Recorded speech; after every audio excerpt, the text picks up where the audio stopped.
Gracias por esa música de adoración. Agradezco los dos temas que han interpretado. El título del mensaje de hoy es La última generación. Es algo bíblico y ha capturado la atención de estudiosos de la Biblia en todo el mundo. Es donde confluyen todas las grandes verdades que aparecen en la Biblia sobre la salvación y realmente constituyen un crescendo de verdad bíblica. La idea de la música cantada por la última generación se nos presenta en Apocalipsis 14:3, que paso a leer enseguida.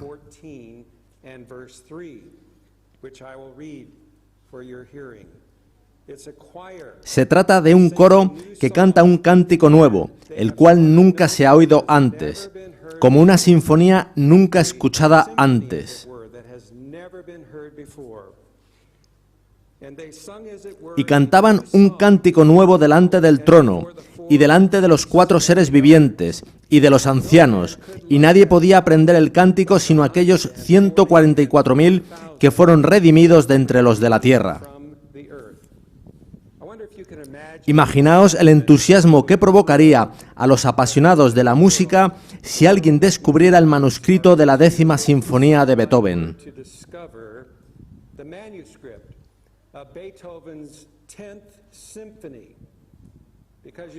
Porque sabéis que el mundo nunca ha escuchado más que esas 9 famosas sinfonías de Beethoven, pero no se ha encontrado nunca un manuscrito tal.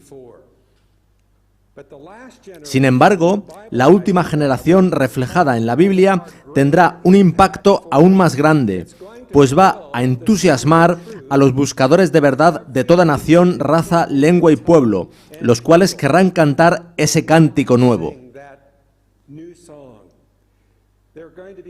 Va a haber profundas convicciones en los corazones, que aparecerán al unísono. Otra ilustración bíblica del movimiento de la última generación es un incendio forestal en los corazones de las personas. No hay jerarquía o estructura eclesiástica que podrá apagar ese fuego en los corazones de las personas. Y aunque la cúpula de hace 120 años sofocó las llamas entonces, ahora el Espíritu Santo estará ciertamente al mando. Y las personas con corazón honesto superarán todo obstáculo. El tranquilo e incluso doloroso ministerio mundial de los que aman el Evangelio habrá dado su fruto definitivo. No habrá nadie que tenga que estudiar artimañas psicológicas para inducir a las personas en contra de su voluntad. Jeremías escribió en Lamentaciones 4:11 que el Señor encendió en Sión fuego. Y en esos días finales habrá representantes de todos los pueblos del mundo que estarán dispuestos a que el Señor prenda ese fuego en sus corazones. El Espíritu Santo los motivará a despojarse de todo lo que los ha retenido. Se pondrá fin al objetivo de ganar cuantas más almas, mejor. No habrá entre ellos fijación de fechas para la venida de Jesús, sino que se verá el significado definitivo de las profecías de Daniel y Apocalipsis, bajo las cuales se enseñaba desde el comienzo del tiempo del fin en 1798 que Dios tenía programada una cronología de fechas. Así que la luz que brillará tan fuertemente serán los rayos acumulados durante miles de años de crecimiento en gracia. Como dice el proverbio, mas la senda de los justos es como la luz de la aurora, que va en aumento hasta que el día es perfecto. Será la más brillante luz en 6.000 años, y no podrá pasar de incógnito. Y esos representantes de toda nación se aferrarán a esos brillantes rayos, y como resultado, Cristo será honrado. El objetivo principal del movimiento adventista del séptimo día, del que formáis parte, ha sido siempre preparar un remanente formado por miembros con un carácter semejante al de Cristo, lo cual vindicará el sacrificio de Jesús en la cruz. Ese es el objetivo principal de la Iglesia Adventista del séptimo día. No habrá habido en toda la historia otra comunidad de santos que hayan alcanzado una madurez tal en su experiencia. Está simbolizada en las Escrituras, otra ilustración, como una novia que se está preparando. El remanente final, la última generación, se convertirán en pobladores de la Nueva Jerusalén, habiendo vencido los tropiezos de todas las generaciones anteriores del pueblo de Dios. Y en su carácter se verán los resultados prácticos de la purificación del santuario celestial. El plan de salvación ha de alcanzar su culminación, y las dudas y objeciones de Satanás y sus huestes contra Dios y su pueblo han de ser contestadas para siempre. Y el propio universo no caído ha de ser tranquilizado contemplando una gran demostración del completo éxito del plan de salvación en su hora final. En la última generación ha de demostrarse que el Evangelio es el poder de Dios para salvación. Ahora, ligado al propósito principal de los adventistas del séptimo día, que es desarrollar un pueblo con una madurez de carácter semejante a la de Cristo, hay un objetivo secundario de la Iglesia Adventista del séptimo día, y es la proclamación del Evangelio en todo el mundo. El logro de ese objetivo secundario aparece representado en las Escrituras como virtualmente asegurado una vez que se logre el objetivo principal. El desarrollo de un carácter semejante al de Cristo es el resultado de la purificación del santuario celestial, y entonces, como resultado de ese desarrollo de carácter semejante al de Cristo, se logra el objetivo secundario de la predicación del Evangelio a todo el mundo. De modo que, ¿cómo puede el pueblo de Dios apresurar o demorar la segunda venida de Cristo? ¿Se ha atado Dios a sí mismo a los seres humanos para completar su plan de salvación? ¿Depende la venida de Jesús de que un cierto número de personas se pongan o no a la tarea encomendada? Jesús lo ha prometido: volveré.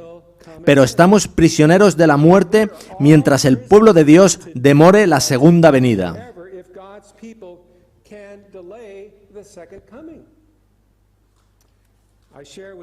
Compartiré con vosotros unas palabras de un antiguo editor de la revista Ministry, que se publica en la división norteamericana para sus pastores. El nombre de ese editor es David Newman, y él se dirige al liderazgo de nuestra iglesia, así como a vosotros y a mí, con un cierto desafío. Leeré sus palabras, que son pertinentes para nosotros esta mañana. El pastor David Newman dijo lo siguiente: siempre desde los años 1850 hemos admitido como adventistas nuestra condición laodicense individualmente. Pero hay una diferencia entre reconocimiento individual y reconocimiento corporativo. Hay quien ha intentado concienciarnos sobre esto, pero les hemos ignorado.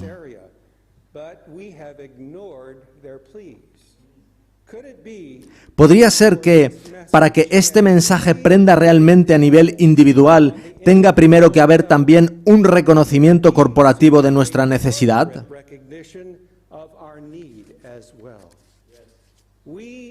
Nosotros, como líderes de iglesia, necesitamos emplear mucho más tiempo estudiando y aplicando el mensaje de la Odisea. Ellen White asevera que Dios atribuye una responsabilidad corporativa además de la responsabilidad individual. Y entonces él cita este pasaje de Testimonios para la Iglesia, tomo 5, página 432. La misma desobediencia y fracaso que se vieron en la Iglesia judaica han caracterizado en mayor grado al pueblo que ha tenido la gran luz celestial de los últimos mensajes de amonestación. ¿Despilfarraremos como Él nuestras oportunidades y privilegios hasta que Dios permita que nos sobrecojan la opresión y la persecución? Sigue diciendo él: Cuando la nación judía rechazó a Cristo, los líderes tomaron una decisión corporativa, respaldada por el pueblo.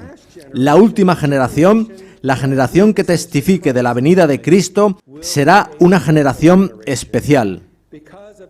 Debido a las pruebas sin precedente por las que la Iglesia habrá pasado, esta emergerá sin tacha. Reflejará perfectamente el carácter de Cristo. Dios revela que el principal problema es nuestra satisfacción propia. Él nos dice que hemos de redefinir nuestro objetivo.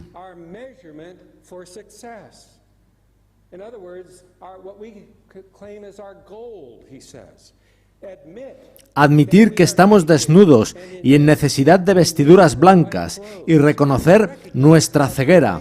Dejar de fingir que todo está bien. El mensaje a la Odisea es un llamado a la exaltación de la más preciosa sustancia en el universo, la sangre derramada de Dios mismo. Esto significa que Jesucristo, su vida, su muerte y su retorno requieren de nuestra apasionada aceptación y compromiso. De modo que Dios dice, comprad el oro. Entonces, Él añade esta significativa declaración. La única cosa que hemos de dar a cambio es nuestro miserable yo, nuestro corazón egoísta. Después, Él cita Fe y Obras, página 24. Si ustedes reúnen todo lo que es bueno y santo y noble y amable en el hombre,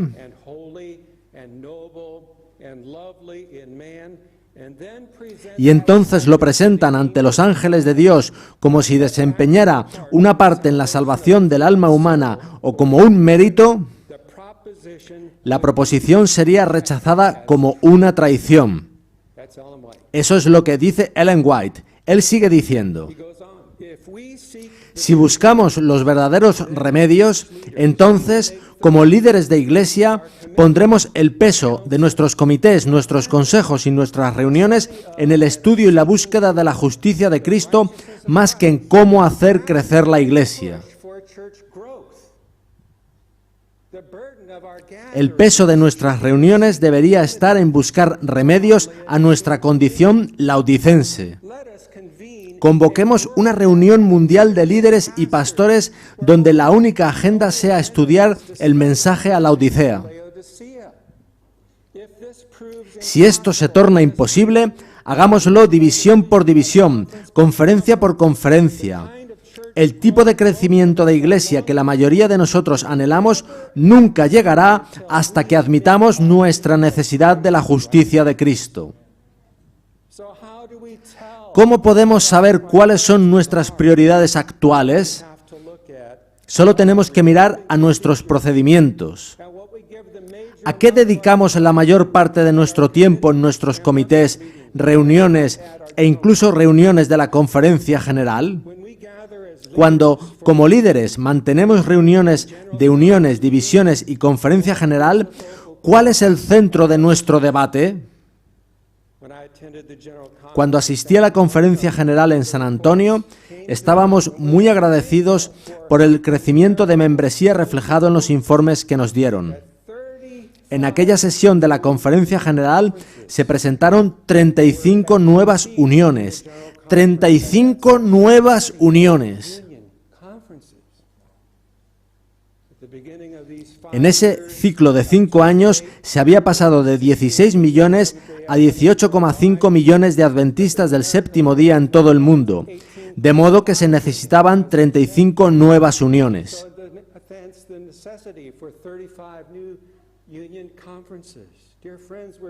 Queridos amigos, estamos agradecidos por el crecimiento de membresía, pero ese no es el objetivo principal del movimiento adventista del séptimo día. La principal razón de ser del movimiento adventista del séptimo día es la purificación del santuario, que permitirá el desarrollo de caracteres semejantes a Cristo en un pueblo que podrá así resistir en el tiempo de angustia y recibir a Cristo en su retorno. y el objetivo secundario de crecimiento de la membresía se logrará como resultado del logro del objetivo principal. Aún no hemos visto auténtico crecimiento de la membresía. Él continúa diciendo: anhelo vernos dedicar mucho más tiempo a oración, ayuno y estudio de la Biblia, intentando conocer mejor a Jesús. Necesitamos la lluvia tardía, el derramamiento del Espíritu Santo, pero cuando oramos por el Espíritu Santo, necesitamos asegurarnos de no estar meramente orando por la victoria sobre un pecado o más éxito en evangelismo, sino que hemos de orar para que el Espíritu Santo nos ayude a levantar más la cruz, a predicar mejor sobre Jesús y a testificar mejor por Él.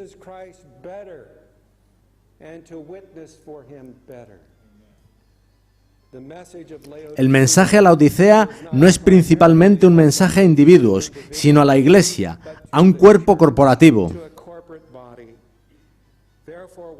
Por tanto, si bien es cierto que son los individuos los que forman el cuerpo de la Iglesia, es el cuerpo, como un todo, quien necesita reconocer su necesidad y cambiar su foco. Es esto en lo que falló la Iglesia tras la Conferencia General de 1888. La victoria sobre el pecado, la perfección de carácter, los cambios en el estilo de vida y el poder para testificar vienen solo cuando el pecador contempla a Cristo levantado en la cruz como el único sacrificio perfecto. Lo que Cristo hace por nosotros y lo que hace en nosotros forma una unidad. Sin embargo, el éxito de la obra de Cristo en nosotros está siempre basado en que pongamos el foco en lo que Él ha hecho por nosotros. El camino a la perfección de carácter pasa por la cruz.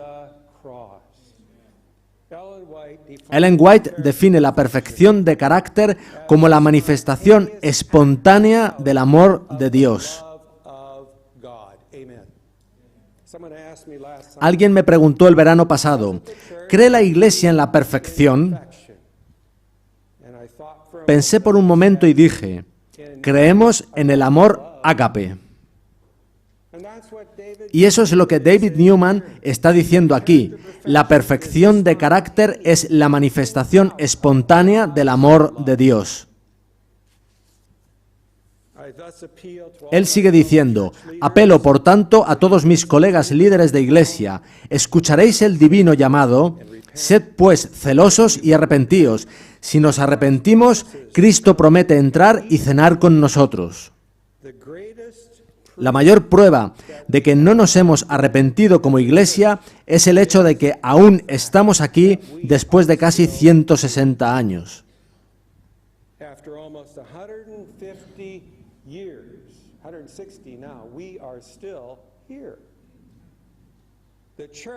La iglesia que fue levantada por Dios para anunciar con gran poder la venida de Jesús en una sola generación aún está aquí. Lleva una sola generación concluir la obra que Dios ha dado. Él tiene todo el poder.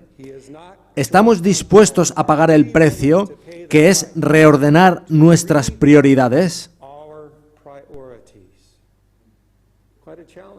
Todo un desafío el de David Newman, ¿verdad? Sí, Cristo ha prometido que volverá, y lo hará. Y para Él y para su Padre será la gloria.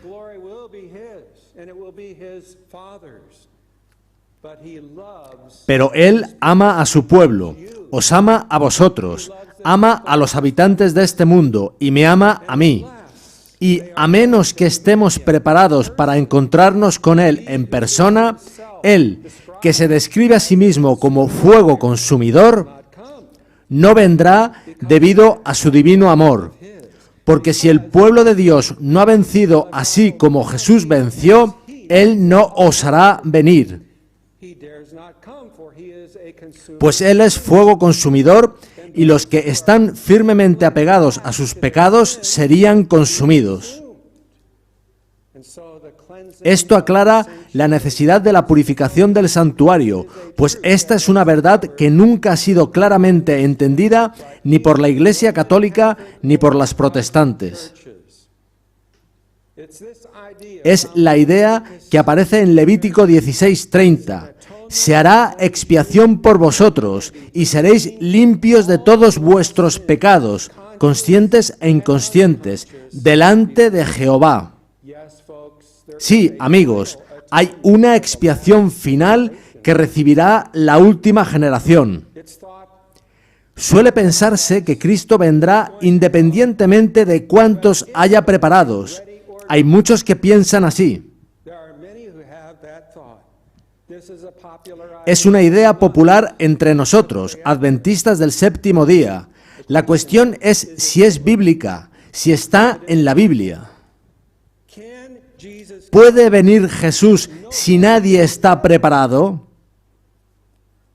Y los que dicen que sí, simplemente porque así lo fija el cronograma de Jesús,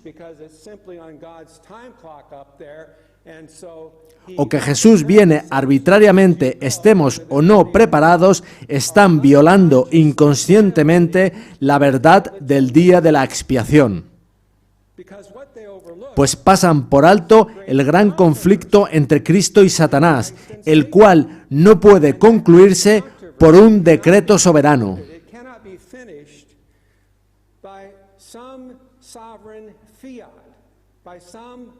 No puede concluirse por la fuerza bruta, ni satánica ni divina, pues Dios solo puede ganar por amor revelado mediante demostración. Él debe tener finalmente una generación postrera. Él debe tener la más plena colaboración de su pueblo, pues están llamados a darle gloria en el mensaje del tercer ángel, lo cual consiste en demostrar algo importante ante el mundo y ante el universo. Ellos han de ser uno con Cristo, una total unión de corazón con Él, así como una prometida está totalmente unida de corazón con su novio. Expiación es reconciliación, de modo que la expiación final será la definitiva y plena reconciliación a la voluntad de Dios. Esto es mucho más que una imputación legal de justicia que encubre un continuado egoísmo y mundanalidad. La justicia ha de ser plenamente impartida. En caso contrario, nunca podrá ponerse fin al gran conflicto con Satanás. De esto se deriva que el momento de la segunda venida no depende de que un pueblo haga lo imposible,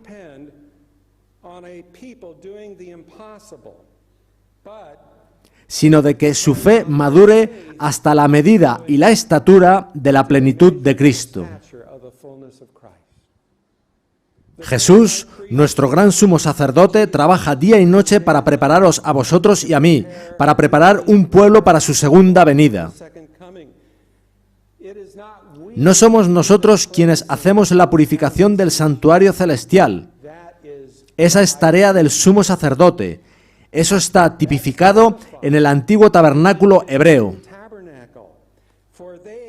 Nosotros no nos salvamos a nosotros ni siquiera en un 1%, sino que permitimos a Jesús hacer en nosotros su obra salvadora. Dejamos de resistir, dejamos de ponerle trabas, nos rendimos a su amor y cooperamos con nuestro sumo sacerdote. Y el crecimiento espiritual no lo es en términos de obras, sino de fe, fe que obra por el amor, como dice la Biblia. Se termina el idilio con la mundanalidad y el vínculo con Cristo pasa a ser serio. Si un crecimiento de carácter tal es imposible, si el pueblo de Dios nunca va a tener una plena cooperación con Él en su obra final de expiación,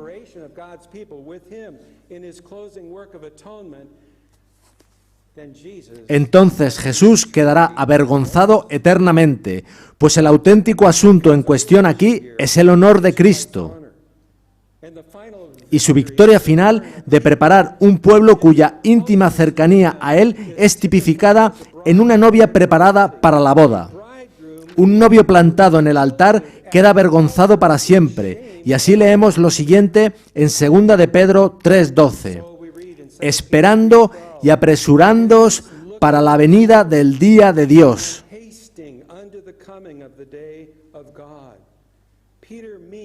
Pedro se refiere a que el pueblo de Dios puede apresurar la venida del día de Dios. Jesús relaciona su segundo advenimiento con la predicación del Evangelio en todo el mundo, para testimonio a todas las naciones, y entonces vendrá el fin. Y en ello no encontramos indicio de que haya una fecha y hora prefijadas para su venida. Pero más importante que ninguna otra actividad es el concepto bíblico de la maduración del grano para prepararlo para la cosecha.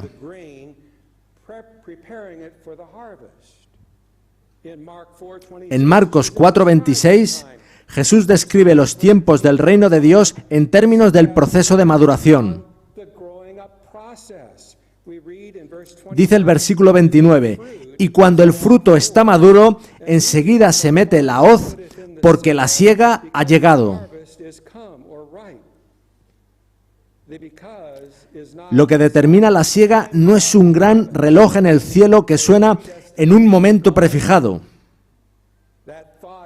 La idea de la maduración de la cosecha aparece también en Apocalipsis 14:15, donde un ángel dice, la mies de la tierra está madura. Y en el versículo 18, otro ángel proclama que, al mismo tiempo, las uvas de Babilonia están completamente maduras. De modo que en ambos, justos e impíos, hay un proceso de desarrollo, de maduración.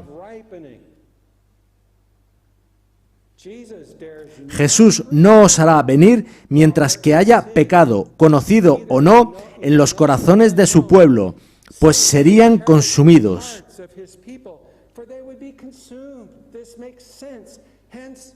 Así que Jesús está obligado a esperar hasta que ellos alcancen el estado descrito en Apocalipsis 3:21, dentro del mensaje a la Odisea, que venzan como Cristo venció.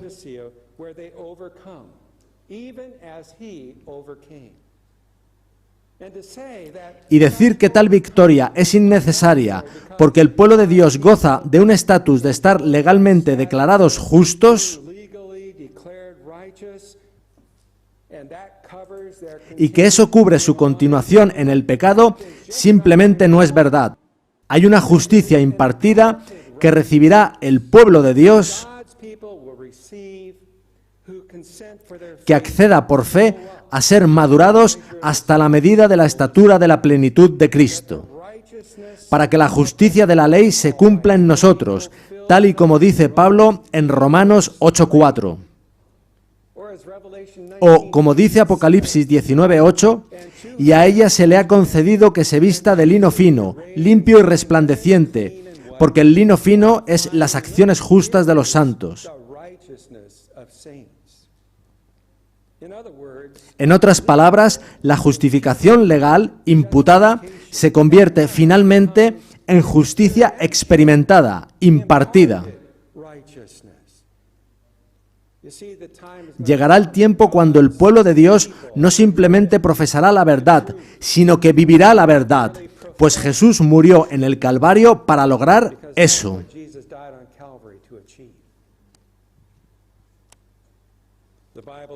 La verdad bíblica de la última generación nos habla, por tanto, de unas buenas nuevas, el gran éxito de la obra de Jesús como nuestro sumo sacerdote,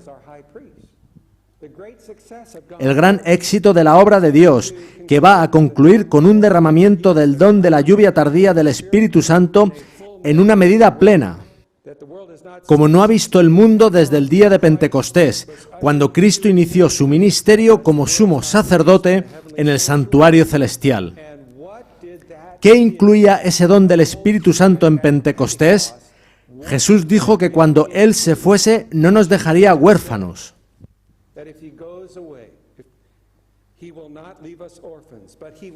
sino que nos enviaría otro Consolador cuya primera tarea sería convencernos de pecado. Eso es el juicio investigador.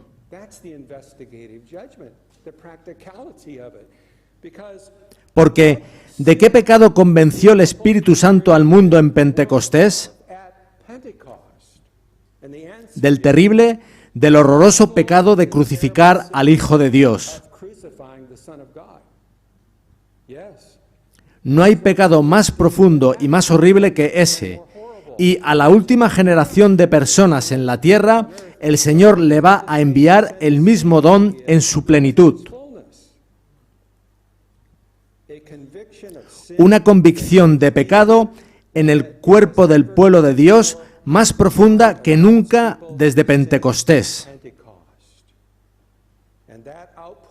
Y ese derramamiento del Espíritu Santo será el cumplimiento de Zacarías 12:10. El llamado al arrepentimiento vendrá primero al liderazgo de la Iglesia Adventista del Séptimo Día, descrito en Zacarías 12:10 como la casa de David. Habrá espíritu de gracia y de súplica.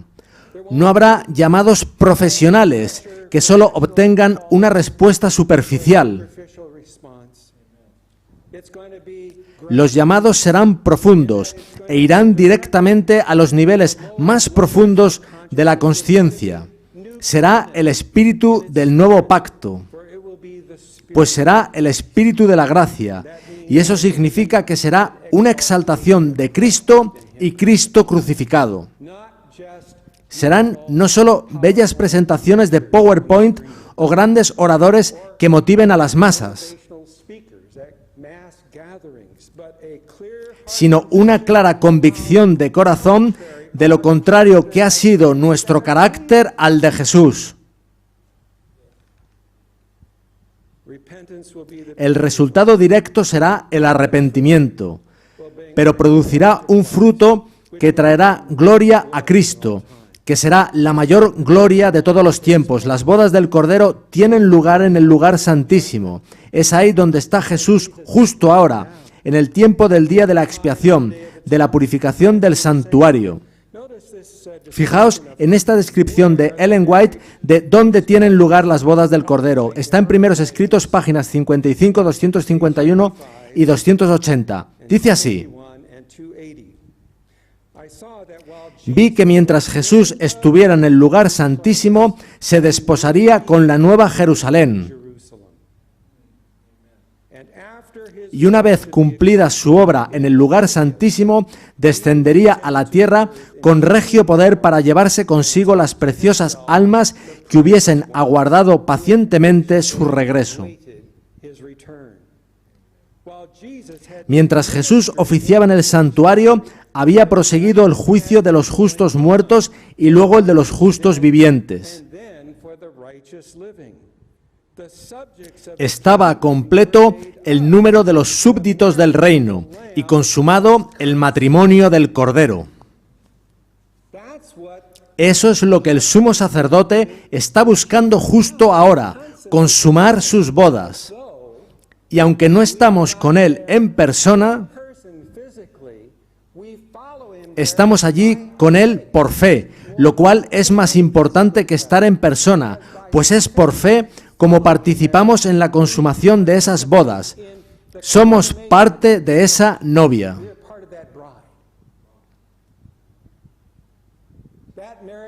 Esas bodas deben tener lugar antes de que Jesús abandone el santuario celestial y se derramen las plagas. Las bodas se consuman antes de las 7 plagas finales, antes de la segunda venida de Jesús, pero no pueden consumarse hasta que la novia esté preparada.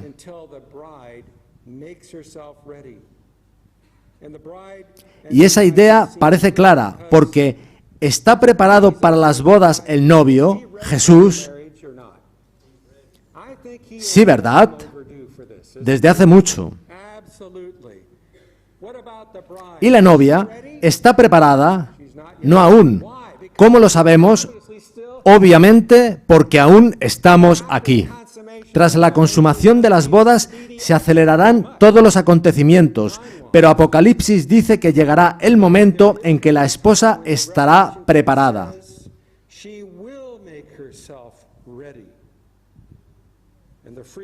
Y el pueblo de Dios tendrá una gran responsabilidad. Los vencedores serán invitados a sentarse con Cristo en su trono, según dice Apocalipsis 3:21.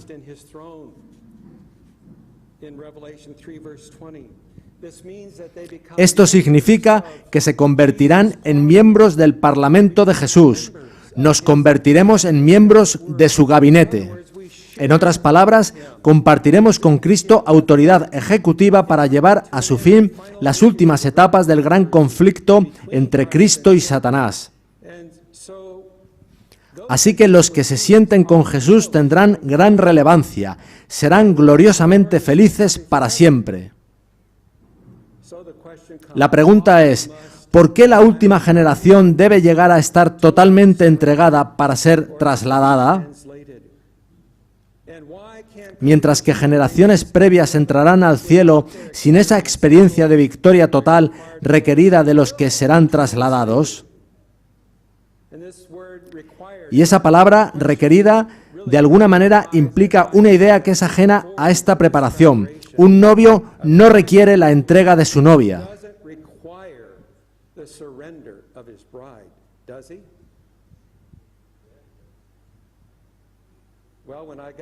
Cuando yo me casé, requerí de Candice que se entregase a mí. Ni siquiera hubo promesas o similares en sus votos a mí. No, el novio ha de ganarse a la novia su plena y libre entrega a él mediante su amor. Las bodas del Cordero no tienen lugar porque Dios demande una abnegada devoción que, a la postre, sería forzada.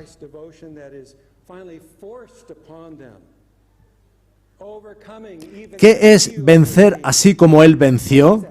Es el desarrollo de un carácter gozoso que tiene lugar a la par que la fe madura en una unión de corazón con el divino novio. Dios no nos apunta a la cabeza para demandárnoslo, sino que es el fruto de la justificación por la fe, que será claramente comprendida por vosotros y por mí. Por tanto, ¿por qué la última generación constituye las primicias para Dios y para el Cordero? Suena a algo antiguo. La razón es que ellos serán una generación, un cuerpo corporativo, no un simple puñado de individuos dispersados e inconexos como sucedió en el pasado. Cristo debe tener una prometida, un cuerpo corporativo de creyentes que sean los primeros en demostrar la victoria que Cristo logró en su vida en la tierra.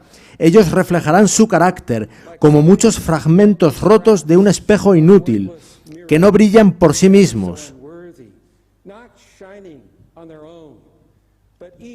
sino que cada uno refleja perfectamente una faceta diferente del carácter justo de Jesús, el cual sería un inmenso diamante. Este cuerpo corporativo que venza juzgará, junto con los otros salvos, a todas las generaciones previas. Durante estos últimos 6.000 años ha sido la acusación de Satanás que es imposible que seres humanos pecaminosos y caídos puedan vencer de veras el pecado. Esto es de lo que Satanás acusa a Dios y a su pueblo, pues Satanás asegura haber inventado algo que prueba que Dios está equivocado en todo esto. ¿Qué es lo que él ha inventado? El egoísmo y el pecado, y el funesto registro de la Odisea parece confirmar su acusación. El hecho de que el Hijo de Dios venciera y condenara el pecado en la carne no rebate definitivamente la acusación, como algunos quisieran que creyeseis.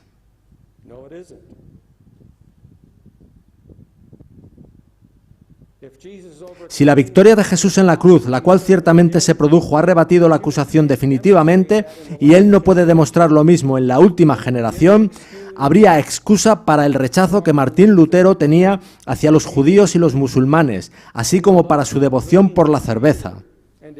quite a gut as a result of it. And he hated the Muslims. Well, Bien, Martín Lutero no venció esos pecados, pero confiamos en la misericordia del Señor para con él, y que lo perdone y levante en la primera resurrección. Pero ese no puede ser el caso para nadie en la última generación de Dios. Se necesita algo más. Sí, la victoria de Cristo en su ministerio terrenal, su victoria en la cruz, fue realmente un revés para Satanás. Pero hay acusaciones de Satanás que siguen en pie respecto a la raza humana, en concreto que es imposible para pecadores caídos obedecer la voluntad de Dios.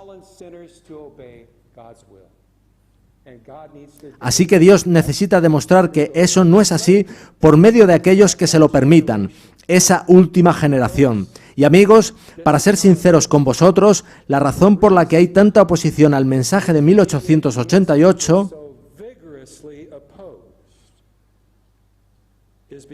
es porque enseña no ya la posibilidad, sino la certeza de que Dios tendrá un pueblo que vencerá plenamente. Por eso hay tanta oposición.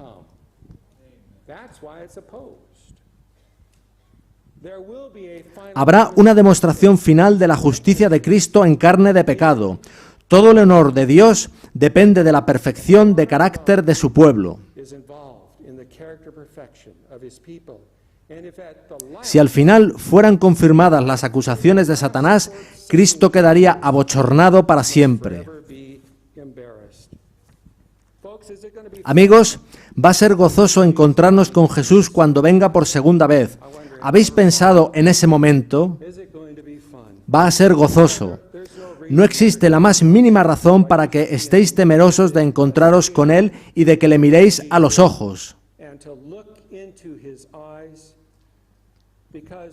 Pues Jesús jamás ha querido que nadie esté temeroso de Él. Jamás. Él es vuestro amigo. Ya lo es justo ahora. No tenéis que hacer nada para ganaros su amistad. La idea de que tenemos que ganarnos la amistad de Jesús o de Dios corresponde a las tinieblas que se escuchaban a veces antes de que llegase a nosotros esa maravillosa lluvia tardía con mejores buenas nuevas.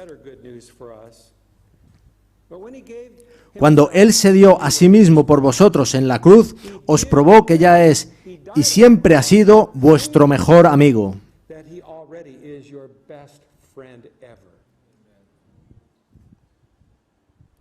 Hay ya un silencioso vínculo oculto que os ha atado a Él siempre desde que por primera vez comenzasteis a responder a su amor por vosotros. Y eso significa que, cuando finalmente lo veáis y podáis encontraros con Él en las nubes, le miraréis a sus ojos y Él os mirará a los vuestros. Y desde el mismo momento en que se crucen vuestras miradas, os reconoceréis el uno al otro y sabréis que eso es lo que siempre había deseado vuestro corazón.